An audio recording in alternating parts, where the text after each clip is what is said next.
Hey everybody, Corey and Victoria here. We are the Professor's Du Bois, and today we're going to talk about resonance structures, and this is a special type of Lewis dot structure.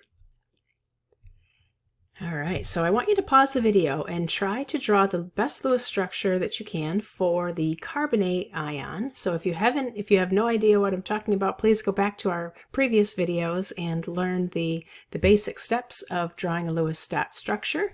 And I'm going to show you what I get.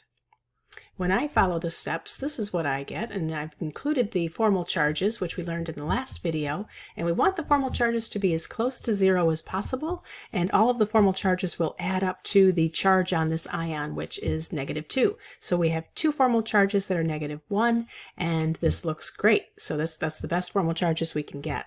But notice this is something new. We did the sulfate ion in the last video, and we did it just like this, and we said, great, this is a great structure, and it is. However, what we didn't point out is that the double bond that you see to that one oxygen could have been in the other two locations. So we have to account for that now. So we actually have three equivalent structures, and if you look at them, we've just moved the placement of the double bond, and this is what we call resonance structures. And we actually have to include these when we come across a resonance structure. We have to write the structure with the double bond in the different locations. In this case, that's what's making it resonance. So we have brackets around these because it's an ion. If it weren't an ion, we wouldn't have the brackets. So we have brackets and a charge. But notice that double-headed arrow, and that's important. We have to include that in between resonance structures. Now, the actual structure of this molecule is really it's kind of like a hybrid of the three, but we can't really draw that, so this is how we represent a resonance structure. We're going to introduce a new term called bond order, and bond order is really kind of like the number of bonds. So a single bond is 1, a double bond order is 2, triple bond order is 3. Now when you have a resonance structure, like in our carbonate ion, that double bond, that extra bond really isn't there. It's not in one place over the other. It's amongst all of them. So you could take that extra bond, cut it into thirds, and put it in each of the three places, so each one has 1 1/3 bonds. And the way that you can calculate this is the number of bonds, total bonds, divided by the sites that there are that they can be in. So in this case, it's 4 bonds divided by 3, or 1 1/3. And you will see some exceptions, and we're going to get to those, where we don't count every single bond in the molecule, just those involved in the resonance. Just where that double bond can bounce around. Well, I think about it as bouncing around. That's the way I was taught, that it was kind of like blades of a fan that was going around and around, which isn't really the case. But wherever that extra bond can be, that's where you'd consider it a bonding site. And the other thing too is you just take one of the resonance structures when you calculate the bond order. You don't have to do all of them and sum all of those bonds. So just right. Take one and give that a try. So again, why don't you pause the video if you want, and try to give this a try. We're talking about resonance. It's probably a resonance structure. Nitrogen is central.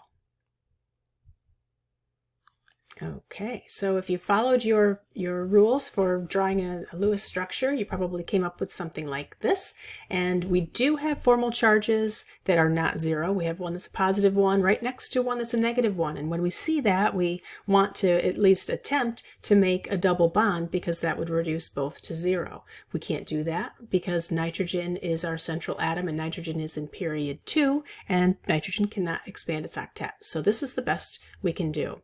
Since we have 2 of these oxygens that the double bond can be at, and still have the same formal charges, we have 2 equivalent resonance structures, and we've drawn them both, and we've included a double-headed arrow in between.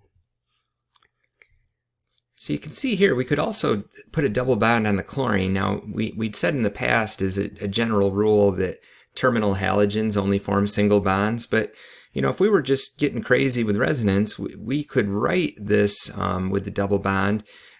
We still meet the octet, But look what happens to the formal charges. It makes a mess with the formal charges. We get lots of ones, no zeros.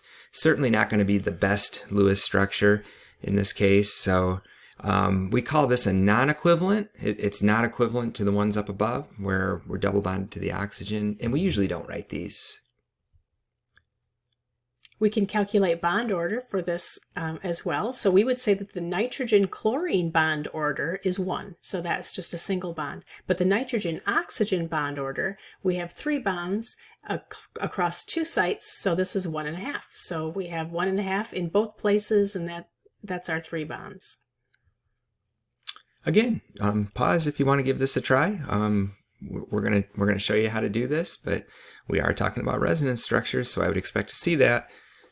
It's best if you practice, if you give it a try. And this is an ion, so don't forget to include that extra electron. Nitrogen is central. Okay, so if you followed your steps, you would come up with something that looks like this, and this is the best that we can get for our formal charges. We do have 2 negative ones and 1 positive one. We can't make that extra double bond because nitrogen cannot expand its octet. Don't forget your brackets and don't forget your charge on the outside. But since we could have put that double bond in 3 different places, we have to draw all 3 of the resonance structures with double-headed arrows in between. Don't forget your brackets, don't forget your charge, and represent that double bond in all 3 places. These are 3 equivalent resonance structures. And again, we can calculate bond order. Yeah, we've got 4 bonds. I'm just picking one of them. I'm going to pick the one on the far left, and I'm just counting the bonds that are involved in this resonance, the nitrogen to the oxygen. So I've got a double and 2 singles, a total of 4 bonds, 3 atoms, or 3 sites, we're calling it. 4 divided by 3, 1.33. Here's your practice. Pause the video and give this a try. Phosphorus is your central atom, and we're looking for the best equivalent resonance structures. So you can come up with quite a few resonance structures, but you want to reduce your formal charge as much as you can, and then look for resonance. And then you'll be able to come up with your bond order, your phosphorus-oxygen bond order.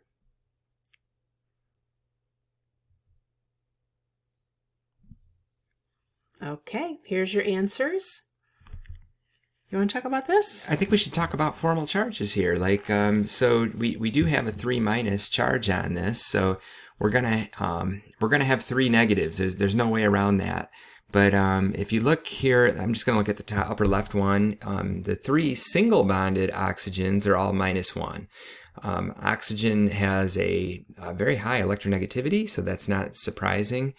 And because we need some negatives somewhere, it's an ion. The phosphorus here in group 5, that has a formal charge of 0. Now, we are in period 3, so we can expand the octet. We could make another double bond. If we did that, it would take the -1 away from the oxygen, but it would put a -1 on the phosphorus. And this is not as desirable because, again, going back to electronegativity, the higher the electronegativity of the atom, the more likely it's going to carry that negative charge. So that is not as good. It is a resonance structure, but this is the best Lewis structure we could come up with, and these are the equivalent resonance structures. There's 4 of them. So if we're looking at the bond order here, we're looking at phosphorus to oxygen, and I have 1 double, 3 singles, so that's a total of 5 bonds. And there are 4 oxygen atoms, or 4 sites where these bonds are being used. So 5 over 4 is 1.25. We have the brackets, we have the charge, we have the double arrows. And we are out of time. That was resonance. That's not easy. Make sure that you give yourself a lot of practice with this, and come back and join us for a little bit more Lewis structure. We're not done. We're not done with molecular structures and molecular shapes. They're coming up too.